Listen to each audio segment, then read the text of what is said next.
स्वभाव में सुधार की बहुत ही आवश्यकता है। ऐसी ऐसी बातें याद आती है कि अगर एक पर भी ध्यान दिया जाए तो एकदम लाभ हो जाता है। ऐसी कई बातें हैं, उनमें से एक बात यह है कि मनुष्य ने प्राय भजन, स्मरण, जप, कीर्तन, सत्संग, स्वाध्याय, व्रत, नियम आदि को महत्व दे रखा है। इसमें भी भजन स्मरण को महत्व देते हैं। भगवान के संबंध की जितनी महिमा है उतनी महिमा और किसी की नहीं है। यह बात सच्ची है, परंतु फिर भी जैसा लाभ होना चाहिए वैसा नहीं हो रहा है।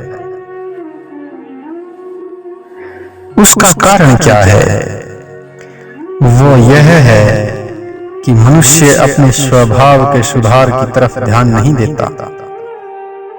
पुराना जैसा स्वभाव है वैसा ही करते हैं, तो उससे क्या होगा? किया हुआ भजन स्मरण कहीं जाएगा नहीं, उसका नाश तो नहीं होगा, परंतु वर्तमान में उसका जीवन शुद्ध निर्मल चमकेगा नहीं।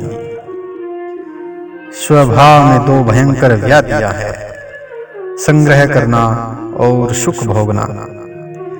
इससे स्वार्थ और अभिमान ये विशेष दोष आते हैं। इनसे स्वभाव बहुत बिगड़ता है, अपना भी बिगाड़ होता है और दूसरों का भी होता है। तो अगर पारमार्थिक उन्नति चाहते हैं तो स्वभाव का सुधार करें। और जो स्वभाव का सुधार है वह इतने ऊंचे दर्जे की चीज है कि भगवान को आस्तिक मानते हैं, नास्तिक नहीं मानते, परंतु सुधरे हुए स्वभाव वालों को आस्तिक और नास्तिक दोनों ही मानेंगे।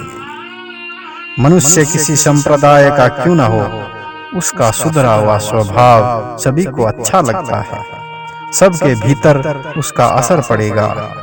जिसका स्वभाव बिगड़ा हुआ है वह अपने संप्रदाय वालों को अच्छा नहीं लगेगा, फिर दूसरे संप्रदाय वाले उसका क्या आदर करेंगे। अपने स्वभाव का सुधार करना बहुत आवश्यक है। भगवान ने तो इतना कह दिया कि दैवी संपत्ति मुक्ति के लिए है और आसुरी संपत्ति बांधने के लिए है। स्वार्थ बुद्धि, भोग बुद्धि यही आसुरी स्वभाव है। असुर उसे नहीं कहते जिसके सिर पर सींग होते हैं। जो स्वार्थ में पड़कर पैसों के लिए, भोग के लिए अनर्थ करते हैं वे असुर है। भगवान ने गीता में कहा है कि राक्षसी, आसुरी और मोहिनी स्वभाव वाले लोग मेरा भजन नहीं करते, अपितु मेरी अवहेलना करते हैं, तिरस्कार करते हैं। राक्षसी स्वभाव वाले वे हैं जो क्रोध में आकर दूसरों का नाश करे। आसुरी स्वभाव वाले वे हैं जो अपने स्वार्थ के लिए, अपने सुख के लिए दूसरों का नाश करे।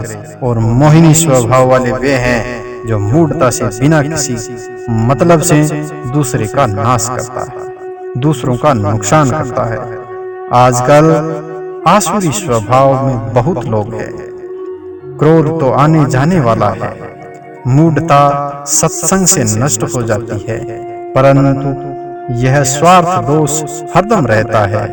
अपने शरीर के सुख, आराम और अनुकूलता की इच्छा आसुरी प्रकृति है जो हरदम रहती है। क्रोध और मूढ़ता उतने भयंकर और नुकसान करने वाले नहीं जितना स्वार्थ दोष है। साधक के लिए स्वार्थ बुद्धि बहुत नुकसानदायक है। वह भजन, ध्यान, स्वाध्याय आदि तो करने लग जाता है, पर स्वार्थ दोष की और उसकी वृत्ति नहीं जाती कि इधर भी अनर्थ हो रहा है। शरीर के आराम, भोग, सुख, संग्रह की इच्छा और किसी तरह अपना मतलब सिद्ध करने का भाव बड़ा भारी नुकसान करता है। इससे आदमी ऊंचा नहीं उठ सकता। इसलिए हे सज्जनों, अपने स्वभाव का सुधार करो, स्वार्थ बुद्धि का त्याग करके दूसरों का हित करो। इसके बिना बीमारी मिटेगी नहीं। आज के जमाने में स्वार्थ बुद्धि के त्याग की बड़ी भारी आवश्यकता है। इस स्वार्थ के कारण झूठ, कपट, बेईमानी, ठगी, धोखेबाजी, विश्वासघात आदि न जाने कितने कितने पाप हो रहे हैं जिनका कोई अंत नहीं। जैसे भूखे के लिए अन्न की और प्यासे के लिए जल की जरूरत होती है, ऐसे ही इस जमाने में स्वार्थ त्यागियों की बड़ी भूख लगी है। भूखा मर रहा है हमारा देश, इसलिए कोई आदमी थोड़ा भी स्वार्थ का त्याग और दूसरे का हित करता है तो वह बहुत ही जल्दी विलक्षण हो सकता है।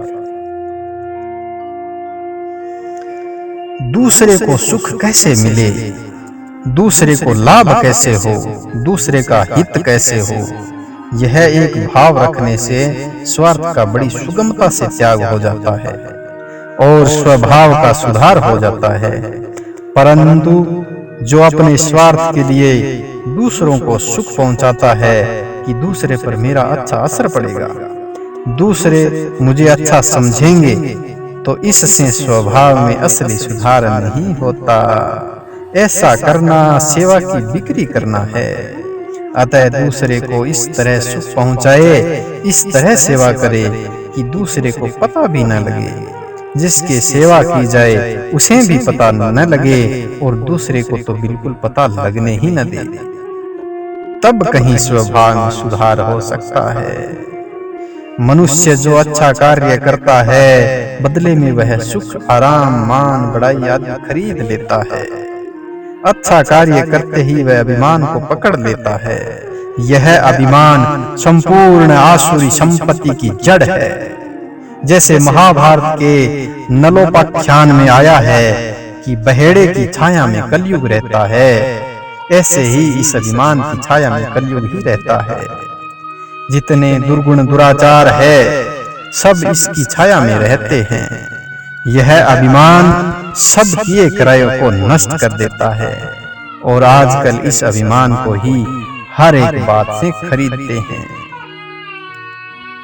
दान पुण्य करे तो, भजन करे तो, स्मरण करे तो, जप ध्यान करें तो, उपकार करें तो, सेवा करें तो, इन सब में अभिमान को ही खरीदते हैं। जो आसुरी संपत्ति का असली मूल है, इसका त्याग करने से ही स्वभाव में सुधार होगा। कोई मुश्किल काम नहीं है। विचार पक्का हो जाए कि हमें तो अभिमान का त्याग करना ही करना है, तो त्याग हो जाएगा। नहीं तो बड़ी हिम्मत का काम है। रोजाना 3 लाख नाम जप कर लेंगे और सब काम कर लेंगे, पर अभिमान नहीं छोड़ेंगे। साधु हो जाएंगे, त्याग कर देंगे, पर मैं त्यागी हूँ, ऐसे त्याग का अभिमान वैसा का वैसा ही रहेगा। अहंकार राक्षस महान, दुखदाई सब भांति, जो छूटे इस दुष्ट से सोवी पावे शांति। यह अहंकार महान राक्षस है।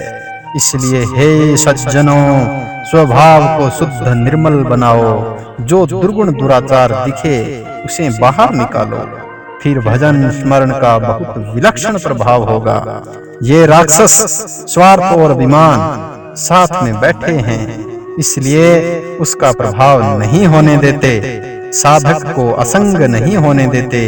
इसलिए स्वभाव का सुधार करने की, उसे शुद्ध बनाने की बड़ी भारी आवश्यकता है।